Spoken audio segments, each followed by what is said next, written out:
The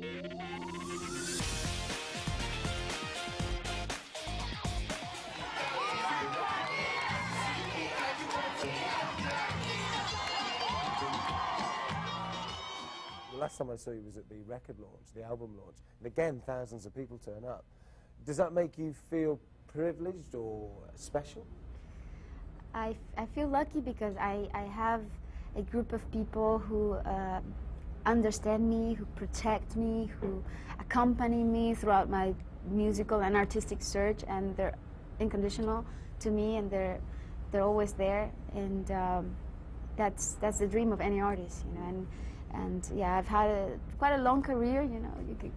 For some people it might seem short because you know, I started recently singing in English, but I've been singing since I was 10, and I was signed to CBS, I mean to Sony BMG, which back then was CBS when I was 13 years old. So it's been a long path, you know, not precisely of roses. And you're only on the beginning, really. You've got the world tour coming up. Yeah. Tell us about that. What is it going to be? A huge spectacle, or is it going to be low key? Is it going to be intimate, or are you going to do huge stadiums? It's going to be a little bit of everything.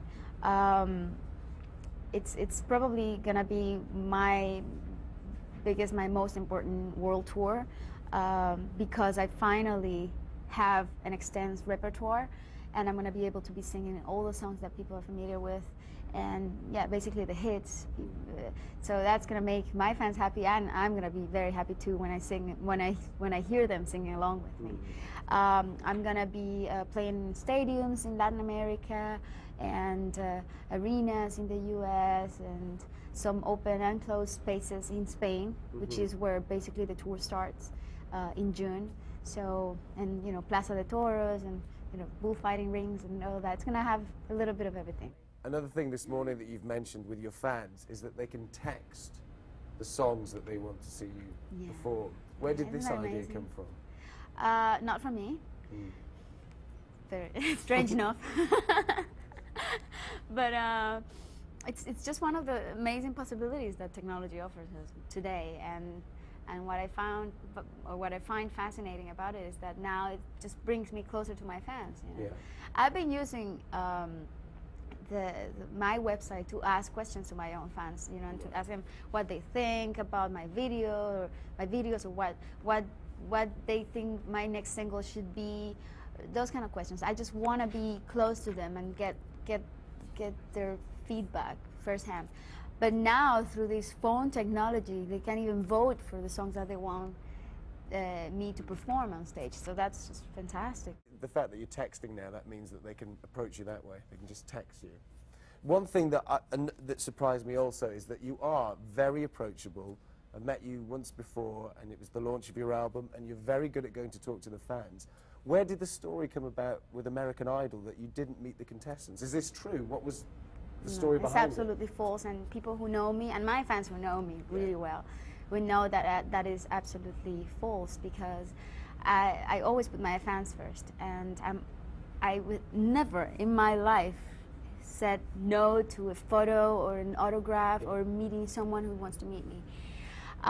What happened is that while I was in the dressing room, I was actually meeting with Wyclef, and we were having a meeting, and someone from my team told me, "Oh, the kids are waiting for you. Some kids want to meet you." Some kids. By kids, I understood, okay, some fans want to meet me. I'm gonna come out in a second when I finish with Wyclef, you know.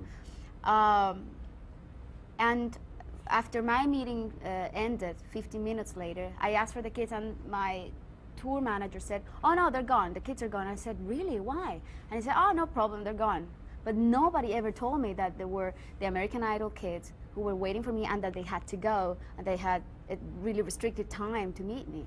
I mean, imagine American Idol. I mean, I'm an American Idol. I couldn't believe I was even there. You know, to me, it was an enormous opportunity to perform in that place, and I also wanted to meet the kids from the show. I mean, it was just a great moment. And it was just so upsetting when I knew that. I was like, when did this happen? I mean, I knew this from the press, you know. So it was just very, very confusing, very upsetting, very frustrating. But you know. So I wrote a letter to the producer of American Idol, and I think he understands by now, and he knows now that it was a complete misunderstanding. Baby, when you talk like that, you make a woman go mad.